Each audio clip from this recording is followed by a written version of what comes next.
नमस्कार दोस्तों, welcome to my YouTube channel biotech botany with doctor Vineet Soni. आज कई समय के बाद मैं वापस वीडियो बना रहा हूँ स्टूडेंट्स की डिमांड पर, क्योंकि हमारा एक वीडियो है जो कि बहुत पॉपुलर हुआ है, एमएससी किस सब्जेक्ट में करें।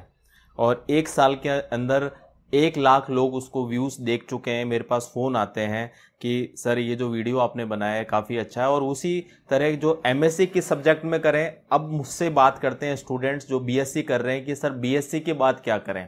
तो आप मेरा ये 8 मिनट का वीडियो आप कंटिन्यू देखिएगा और आप सोचिएगा कि बीएससी के बाद आपको क्या करना है, क्योंकि स्टूडेंट्स को पता ही नहीं होता कि उनको करना क्या है।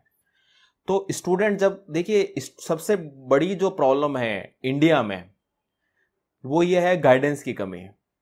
11th-12th का साइंस का स्टूडेंट केवल नीट का एग्जाम जानता है, नीट NEET, यानी कि प्री मेडिकल टेस्ट या प्री इंजीनियरिंग टेस्ट। उसके अलावा उसके टीचर्स, स्कूल के टीचर्स ना तो उसको गाइड करते हैं, ना कोचिंग वाले गाइड करते हैं कि नीट के अलावा भी साइंस के अंदर कुछ है, डॉक्टर और इंजीनियरिंग के अलावा भी साइंस में कुछ है। उसी तरह से जब बच्चे स्टूडेंट्स आ जाते हैं एमएससी में, तो उनको नेट के अलावा उनको कुछ नहीं पता होता, वो नेट करते रहते हैं। तो 11th-12th में नीट, 11th और 12th में नीट और एमएससी में नेट, बस इसी में स्टूडेंट्स अपनी लाइफ को खराब कर देते हैं, तबाह कर देते हैं। और उसके बीच में जो स्टूडेंट है, बीएससी वाले स्टूडेंट्स हैं, उनको ज़्यादातर स्टूडेंट्स को मैं देखता हूँ उनको कुछ नहीं पता होता कि उनको करना क्या है। तो आज हम लोग डिस्कस करेंगे कि स्टूडेंट बीएससी के बाद क्या करें। देखिए, बीएससी के बाद स्टूडेंट हर उस एग्जाम के लिए क्वालिफाई हो जाता है। इंडिया में कोई ऐसा एग्जाम नहीं है जिसके लिए वो एलिजिबल नहीं है। सबसे जो बड़ा एग्जाम मानते हैं हम लोग, सिविल सर्विसेज का एग्जाम जो होते हैं, उसके लिए स्टूडेंट एलिजिबल हो जाता है। उसके नीचे जितने भी एग्जाम्स है उसके लिए स्टूडेंट्स आफ्टर बीएससी यानी कि ग्रेजुएशन के बाद एलिजिबल हो जाता है। लेकिन ये जो 3 साल का समय है, स्टूडेंट्स क्या करते हैं इस 3 साल के समय के अंदर, उनका ना तो कोई स्ट्रेटेजी होती है, ना उनको कुछ गाइडेंस मिलता है, और वो कई बार इस तरह के कॉम्बिनेशन ले लेते हैं सब्जेक्ट्स का जो कि कहीं काम नहीं आता। जैसे फॉर एग्जांपल मैं आपको बताता हूँ, अब सीबीएसई सिस्टम चल रहा है। सीबीएसई सिस्टम में क्या है कि ना स्टूडेंट्स कोई भी कॉम्बिनेशन ले सकता है, अनरिलेटेड कॉम्बिनेशन भी ले सकता है। उससे नुकसान ये है कि स्टूडेंट, जैसे फॉर एग्जांपल पहले स्टूडेंट्स एक कॉम्बिनेशन हुआ करता था, physics, mathematics and chemistry, PCM. उसी तरह से बॉटनी, जूलॉजी और केमिस्ट्री, ये एक सेट कॉम्बिनेशंस हुआ करते थे, और आज भी ये कॉम्बिनेशंस हैं जो सबसे ज़्यादा चलते हैं। इसके अलावा स्टूडेंट्स क्या करते हैं आजकल कि दूसरे कॉम्बिनेशंस, एक मेजर सब्जेक्ट को छोड़ के दूसरे कॉम्बिनेशंस में चले जाते हैं। तो आप यदि दूसरा कॉम्बिनेशन भी ले रहे हो तो सोच समझ के लीजिएगा कि वो कहीं ना कहीं आपके बाकी 2 सब्जेक्टों से रिलेटेड है या नहीं है। ऐसा नहीं है कि कोई फैशन के अंदर कोई सब्जेक्ट चला और आपने उसको अडॉप्ट कर लिया 3 सब्जेक्ट्स में। तो 3 साल के अंदर, ये जो 3 साल का समय है जब आप बीएससी करके आते हैं, देखिए जब आप 12th करके स्टूडेंट आता है तो वो साइंस का स्टूडेंट में से करीब 80% स्टूडेंट तो फ्रस्ट्रेटेड होते हैं एकदम। वो बीएससी करने वो आते हैं जिनको लगता है कि हमारा तो ना तो मेडिकल में हुआ, ना हमारा इंजीनियरिंग में हुआ, तो चलो बीएससी कर रहे हैं। तो बड़े निराशजनक शक्लें ले लेके आते हैं बीएससी करने के लिए। और वो क्या करते हैं कि बीएससी फर्स्ट ईयर के अंदर भी उसी की तैयारी करते रहते हैं। तो एक बार नहीं हुआ तो नहीं हुआ, ये कोई सब कुछ नहीं है, नीट का एग्जाम सब कुछ नहीं है। नहीं हुआ 12th के बाद तो उसको छोड़िए। उसके बाद अब आप बीएससी में आ गए हैं, तो बीएससी के अकॉर्डिंगली आपको स्ट्रेटेजी बनानी पड़ेगी। आपने जो 3 सब्जेक्ट चूज किए हैं बीएससी के अंदर, सोच समझ के चूज कीजिएगा बीएससी सब्जेक्ट्स। आप मुझे पर्सनल कमेंट कर सकते हैं कि सर ये आप यदि ले रहे हैं कोई सब्जेक्ट तो मुझे पर्सनल कमेंट कर दीजिएगा कि मैं ये ले रहा हूँ, क्या ये सही है या नहीं है। और जो भी सब्जेक्ट आप ले रहे हैं तो उन सब्जेक्ट्स का क्राइटेरिया मैं आपको ये जरूर बताना चाहूंगा कि आप उन सब्जेक्ट्स को लीजिएगा वो सब्जेक्ट सिविल सर्विसेज में है या नहीं है।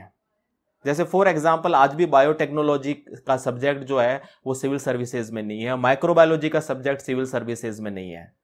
तो जब कई बार स्टूडेंट्स क्या ऑनर्स की डिग्री ले लेते हैं, ऑनर्स बीएससी ऑनर्स में करते हैं, जैसे बीएससी बॉटनी ऑनर्स में कर लिया, अब वो केवल बॉटनी पढ़ते हैं 3 साल तक। और मान लीजिए 3 साल एक स्टूडेंट्स बीएससी बॉटनी ऑनर्स पढ़ रहा है और एक स्टूडेंट पढ़ रहा है बॉटनी, जूलॉजी और केमिस्ट्री पढ़ रहा है।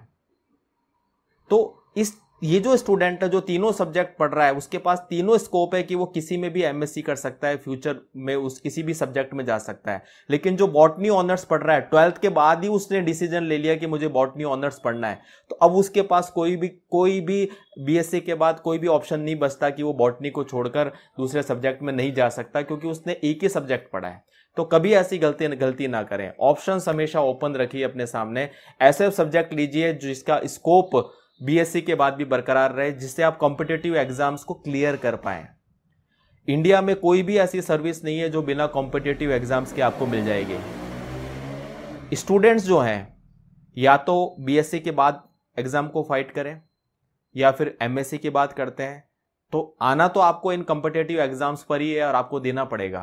तो सिंपल सी बात यह है कि आप लोग जो 3 साल का जो स्ट्रेटेजी वाइज होता है उसमें आप अब देखिए, ये मान के चलिए कि आप कोई भी कॉम्पिटिटिव एग्जाम है उसके अंदर आप की एक तो रीजनिंग बहुत अच्छी होनी चाहिए, मैथमेटिक्स आपकी अच्छी होनी चाहिए, इसके अलावा आपकी जीके, हायर लेवल की जीके बहुत अच्छी होनी चाहिए। ये 3 सब्जेक्ट्स आपके अच्छे हैं तो आपको कॉम्पिटिटिव एग्जाम्स में कोई नहीं रोक पाएगा। एक तो जीके, रीजनिंग और मैथमेटिक्स, इसके अलावा इंग्लिश की नॉलेज आपके पास होनी चाहिए। जो 4 सब्जेक्ट्स मैंने बताए हैं, तो बीएससी के साथ साथ आप उसको पढ़ते जाइए, और बीएससी के साथ साथ पढ़ने के साथ साथ जो भी आपके सब्जेक्ट हैं, बॉटनी, जूलॉजी, केमिस्ट्री या फिर मैथमेटिक्स, फिजिक्स, जो भी सब्जेक्ट्स हैं उनको उसमें से आप एक सब्जेक्ट चूज कर लें जिस सब्जेक्ट्स में आपको एग्जाम देना है, जिसमें आपको फ्यूचर बनाना है। बाकी 2 सब्जेक्ट्स तो हैं, आपको बीएससी में तीनों सब्जेक्ट्स में से कौन सा सब्जेक्ट अच्छा लगा उसको ज्यादा पढ़िए।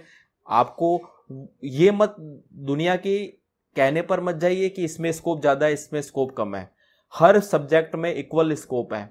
लोग वो बेवकूफ बनाते हैं जो ये कहते हैं कि इस सब्जेक्ट में ज्यादा स्कोप है, इस सब्जेक्ट में कम स्कोप है, और ये लोग जो है ये गुमराह करते हैं स्टूडेंट्स को। तो सिंपल सी बात है, तीनों सब्जेक्ट्स जो आप चूज करते हैं बीएससी में उसमें से एक सब्जेक्ट पे कमांड बनाइए, उस सब्जेक्ट में कमांड बनाइए जिसमें आपको फ्यूचर में स्कोप, आपको अपना कैरियर बनाना है। और बीएससी के 3 साल तक आप जीके पढ़िए, आप मैथमेटिक्स पे ध्यान दीजिए। मैथमेटिक्स हायर लेवल की नहीं, 10th लेवल की मैथमेटिक्स, और जीके रीजनिंग आपकी बहुत स्ट्रांग होनी चाहिए। आपके मेंटल एबिलिटी के जो क्वेश्चंस हैं उसको आप करने की हैबिट डालिए अपने अंदर। और इसके अलावा अपने अंदर एप्टीट्यूड डेवलप कीजिए, साइंटिफिक एप्टीट्यूड डेवलप कीजिए, अपनी पर्सनैलिटी को डेवलप कीजिए, लोगों से बात कीजिए, क्योंकि फाइनल जो सिलेक्शन होता है वो देखिए, बीएससी के बाद आप कोई भी एग्जाम देंगे, कोई भी एग्जाम जब आप देके निकलते हैं, आपका मान लीजिए सब्जेक्ट स्ट्रांग है, आपने जीके आपकी स्ट्रांग है, आपकी रीजनिंग स्ट्रांग है, ये सभी आपने कमरे में बैठ के आपने पढ़ लिया और आपने एग्जाम फाइट कर लिए। लेकिन जब इंटरव्यू होता है तो इंटरव्यू में ये सब चीजें नहीं पूछी जाती, क्योंकि आप प्री और मेन क्लियर करके आ रहे हैं, आप एग्जाम क्लियर करके आ रहे हैं। तो इंटरव्यू में आपकी पर्सनैलिटी देखी जाती है, आपके बात करने का तरीका देखा जाता है। तो इन 3 साल में अपने पर्सनैलिटी को भी जरूर डेवलप कीजिए। तो मैं आपसे यही कहना चाहूँगा, आपके जो भी कमेंट हैं आप ओपनली मुझसे कमेंट कीजिए, और थैंक यू वेरी मच। और मुझसे मेरे चैनल के साथ जुड़े रहिए, botany biotech with doctor Vineet Soni. और कोई भी क्वेश्चन हो आप कमेंट जरूर कीजिएगा। Thank you very much.